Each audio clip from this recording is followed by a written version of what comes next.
The latest projections for the Social Security Cost of Living Adjustment 2024. We have got some latest figures right over here. Today in this video, we'll be going to check out how much benefits are you going to receive with the projected cost of living adjustment, how much for the Social Security beneficiaries, how much will be for SSDI recipient, and how much benefit increases will be for SSI recipient. In last year, we have received 8.7%, and now into the year 2024, we are about to see estimated 3% COLA increases. So overall, you could be seeing about 11 point something percentage into your cost of living adjustment. Now there are several key factors to consider, and we'll be going through all the latest figures, all the latest news that is coming up recently. If CPI-W falls, there is no COLA increases. That is also possible. We need to keep our close attention onto the CPI-W figures. We have to stick to the reality, all the inflationary data, the CPI-W figures, and according to the formula, COLA is effective into the month of December of the current year. Now the great thing about the cost of living adjustment is that it's the permanent increase that you'll be going to receive. We'll be going to receive the concrete numbers. So without a further ado, let's jump right into it. However guys, before we start, make sure to hit that like, share this video, subscribe, and let's jump right into all the details. Alright guys, so let's discuss the Social Security's cost of living adjustment, formerly known as COLA, for the 2024. Now as you may know, COLA 2024 has not been yet officially announced. However guys, based on some available data, trends, and some estimated suggestions, it could be somewhere around 3%. That's what we all know. Now COLA is determined based on the changes into the Consumer Price Index, basically a CPI-W figure, which is the measure for urban wage earners and clerical workers. And they take the data from the third quarter of the previous year and they compare it with the third quarter of the current year. And that's how they determine how much increase, how much percentage benefit increase are you going to receive in the next year. So there are some interesting points to note about the estimated 3% COLA for the 2024.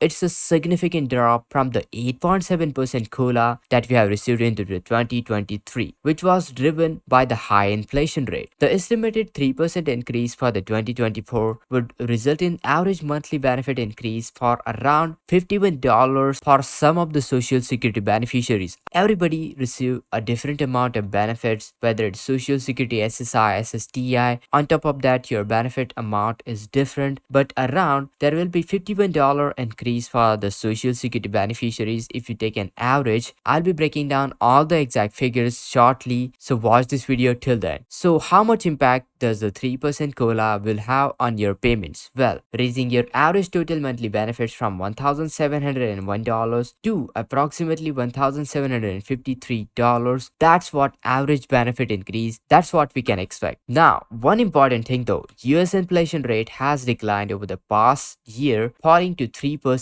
in July 2023, and this is after reaching above 9% in June 2022, which was quite a surprising increase. This decline into the inflation is a major factor contributing to the lower estimated COLA for the 2024. And another factor that could influence the COLA 2024 is the several impact of the weather events such as hurricanes, gasoline prices, and these events can disrupt the oil and gas production and distribution, leading to the higher prices, which can make a key part into the inflation index, which is used to calculate the Social Security COLA. Now the official figures for the COLA 2024 will be announced into the month of October 2023, so we are just shy of few months away. That will take in effect with the December 2023 for all the Social Security payments. Now the great thing about the cost of living adjustment is that it's the permanent increase that you'll be going to receive. So the 8.7% or whether it's 3.3% or 3% COLA increase, that figure is permanent and all the beneficiaries will be going to receive benefit increases. So you know what guys, in last year we have received 8.7% and now into the year 2024 we are about to see estimated 3% COLA increases. So overall you could be seeing about 11 point something percentage into your cost of living adjustment. Now there are several several key factors to consider while determining the Social Security's COLA increases. First one is the inflation rate, as it can primarily impact the CPI-W, which is the primary figure measured in order to determine the COLA. CPI-W tracks the price of the basket of goods and services, including food, housing, clothing, transportation, medical care, and other goods and services that people buy for day-to-day living. Therefore, inflation rate is very important to check in order to determine the COLA. Next one is the changes into the CPI-W. If CPI-W falls, there is no COLA increases. That is also possible. We need to keep our close attention onto the CPI-W figures. Next one, also the timing when the COLA is calculated based on the percentage increase of the CPI-W is really important, because you know what, they take in the CPI-W from the last 3 quarters of the last year compared to this year's third quarter, in which COLA becomes effective. If there is an increase, it must be rounded to the nearest tenth of the 1%. Now, Social Security Act specifies a formula to determine COLA increases, and according to the formula, COLA is effective into the month of December of the current year. And if there is an increase into the average CPI-W of the third quarter to the last quarter, in which COLA becomes effective. Okay, so now let's break it down the dollars and cents. How much increase exactly are you going to receive with the potential 3% COLA increase? What it would translate into actual benefits. Alright guys, so first let's talk about SSI benefits. So current maximum SSI benefit for individuals is $914. If you see 3% COLA increase in 2024, then you'd be getting additional $27 per month, which would translate the new maximum benefit $941 per month. Annual increase would be about $320 per year, so that's a great increase. Talking about the current maximum SSI benefits for married, $1,371, as you may know. Potential 3% COLA increase for married couple will provide $41 additional each and every month, so that would translate to new maximum benefit for married couples $1,412 per month. If you see how much annual increase married couples will receive, it will be approximately $500 per year. Now, compared to the past COLA percentage, well, you see in the year 2023 we have received 8.7%, which was the highest, then 5.9% in 2022, and in 2021 1.3%. So you see, compared to the year 2021, we are still having a higher COLA increases. Like 3% is a good projected increase that we are going to receive, but definitely not anywhere near 8.7% which we got this year. Now guys, let's talk about all those group of fixed income beneficiaries, Social Security beneficiaries. So somebody currently receiving $300 would see $9 increase, and your new benefit $309. Somebody receiving $400 currently will see new benefit $412. Somebody receiving $500 would see $515. Somebody receiving $600 would see $618. Somebody receiving $700 would see $721. Somebody receiving $800 would see $824. Somebody receiving $900 would see $927. Somebody receiving $1,000 would see $1,030. Somebody receiving $1,200 will see $1,236. Somebody receiving $1,400 would see $1,442. And somebody receiving $1,600 will see $1,648. Somebody receiving $1,800 would see $1,854. And somebody receiving $2,000 would see $2,060. So you see how much COLA increase can you expect? This is the 3% COLA increase projections. Now definitely like 7%, 6% or 5%, those kind of a high range, high cost of living adjustment could have resulted in much higher amount. Like for example, if we have received 5% COLA increase, then it could have resulted in much higher benefit in your monthly payments. But here is the thing, we have to stick to the reality, the projections, all the inflationary data, the CPI-W figures. As we move closer and closer to the actual numbers, the October month, we'll be going to receive the concrete numbers. Once I get any latest details, I'll keep you posted.